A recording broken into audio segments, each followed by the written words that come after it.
Pleased to speak to the third reading of the New Zealand Public Health and Disability Amendment Bill. This bill is a result of proposed changes that came about from the recommendations from the Ministerial Review Group. I believe that's a landmark document, and it really discovered the public sector wasn't working well. It was working in a siloed way, and they were concerned about there were 21 different ways of doing things with the 21 different DHBs, and essentially there was competition and very little collaboration in some instances.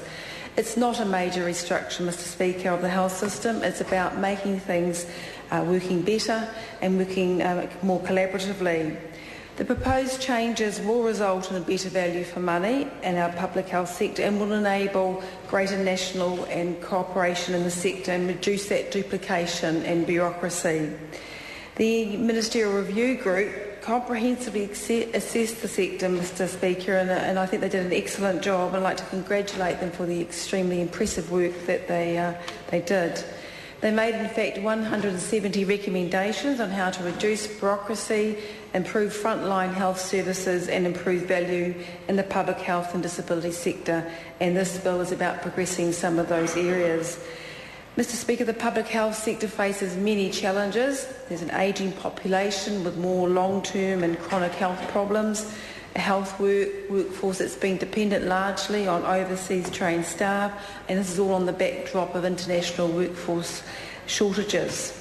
There are DHBs struggling to be financially sustainable. There's concerns about quality of care and preventable error.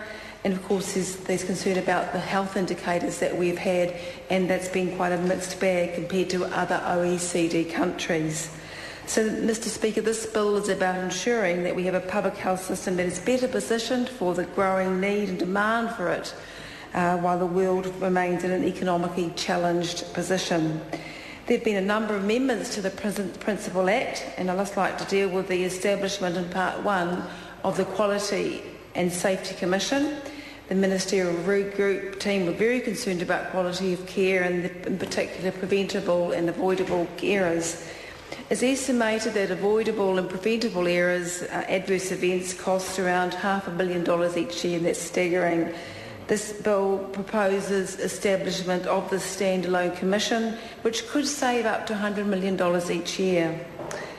The Commission's objectives to monitor and improve quality and safety of health and disability support sectors and to help providers to make improvements. There's a new Section 59B which defines the function of the Commission, and that is areas which were previously undertaken by the National Health Epidemiology and Quality Assurance Advisory Committee. The committee's functions all relate to quality and safety indicators, reports, promotion and dissemination of information. Mr. Speaker, huge inroads have been made in productivity in this area, and that's all under the leadership of our Minister of Health, Tony Ryle. And I want to talk a wee bit about the 6 health targets which have been front of mind in the public health sector, and I believe that's important. It keeps the issues in the front of mind of clinicians and DHBs so that they know that they are critically urgently need to be focused on, and we've seen improvement in many areas, and electives is one outstanding area. The target for that, Mr. Speaker, was just an increase in volume of elective surgery by an average of 4,000. Well, in the last year, despite swine flu and the recession, that was exceeded by over 12,000. That's a staggering result.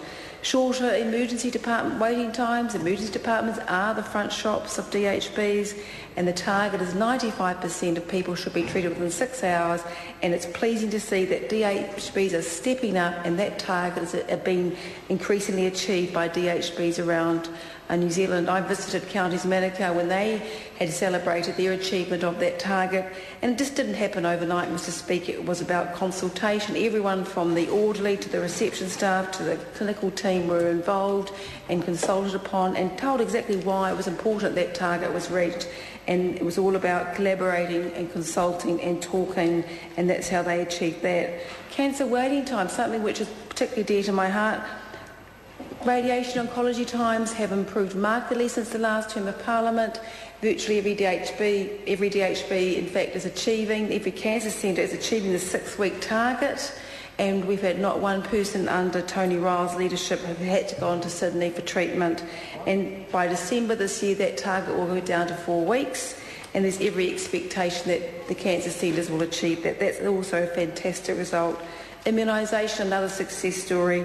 The target's 85% of 2-year-olds are fully immunised. Well, we achieved that. That was achieved 3 months sooner than expected.